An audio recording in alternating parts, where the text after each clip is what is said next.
Hey guys, thanks for stopping by. So in my hands is the 2018 6-core 15-inch MacBook Pro that I ordered last week, and it finally arrived today. Apologies guys for the cracking voice as I'm dealing with a cold, but that was not going to stop me from doing this review. So let's crack this open.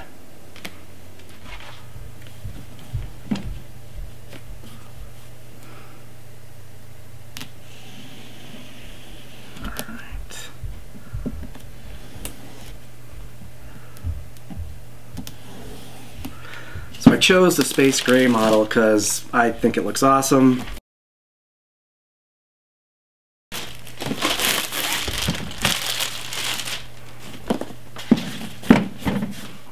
So I chose the 2.6 gigahertz 6-core i7 model with 16 gigabyte of RAM and a 1 terabyte SSD drive. This is to replace my current MacBook Pro, which we'll talk about more in a minute. So here we go. We've got the new 2018 15-inch MacBook Pro. Let's get it out of its wrapping. Set that to the side.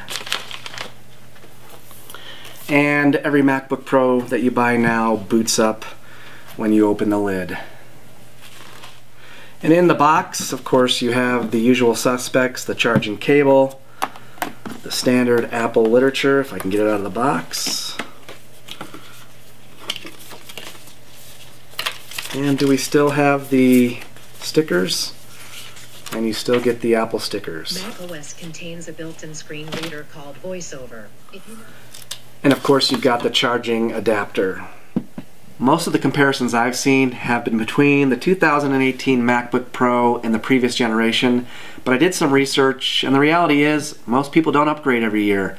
In fact, on average, most people upgrade about every 4 years, which coincidentally happens to be my situation. And if I had to guess, many of you watching this are probably in the same boat. My current MacBook Pro is a late model 2013 with a 2.3 gigahertz Core i7 processor and 16 gigabyte of RAM. So I'm going to do a real-world comparison between the 2018 MacBook Pro and my 2013 MacBook Pro. So the first test I performed was a simple boot up test between the two computers.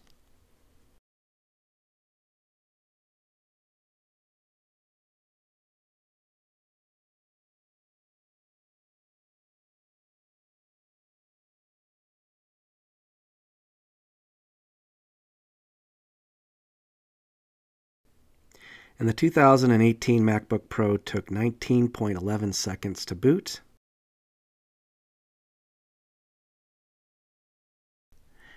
And the 2013 MacBook Pro took 28.29 seconds to boot. The next test I performed was a Geekbench test.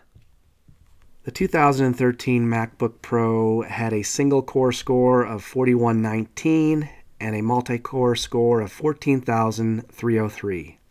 The 2018 MacBook Pro had a single core score of 5153 and a multi-core score of 21,984. That represents a single core performance increase of approximately 25% and a multi-core performance increase of approximately 53.7%. Next up is a test of the read-write speeds of the internal SSDs, and here's where the 2018 MacBook Pro absolutely crushed the 2013 MacBook Pro. The 2013 MacBook Pro had an average write speed of 597 megabytes per second and an average read speed of 721 megabytes per second. The 2018 MacBook Pro had an average write speed of 2,263 megabytes per second and an average read speed of 2,716 megabytes per second. The next test is a GPU test, and here's another example of where the 2018 MacBook Pro crushes the 2013. The 2013 MacBook Pro pumped out 57.29 frames per second, and the 2018 MacBook Pro pumped out 85.51 frames per second. That represents a 49% increase in frames per second for the 2018 MacBook Pro. The next test was a Final Cut Pro export.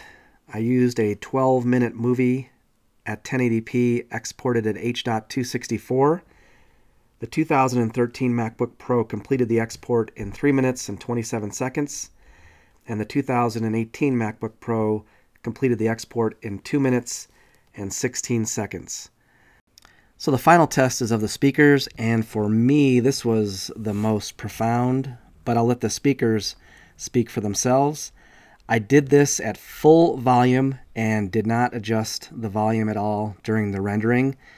First up is the 2013 MacBook Pro, followed by the 2018.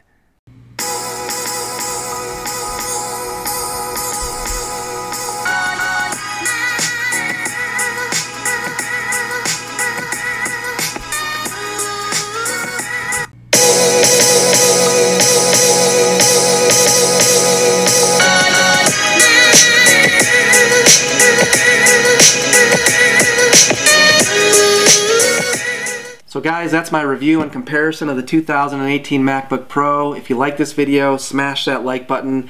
If you're not already a subscriber, hit that subscribe button. And if you want to get notified when I post a new video, hit that bell icon. If you have any questions or comments, please leave those down below. And until next time guys, I'll see you in the next video.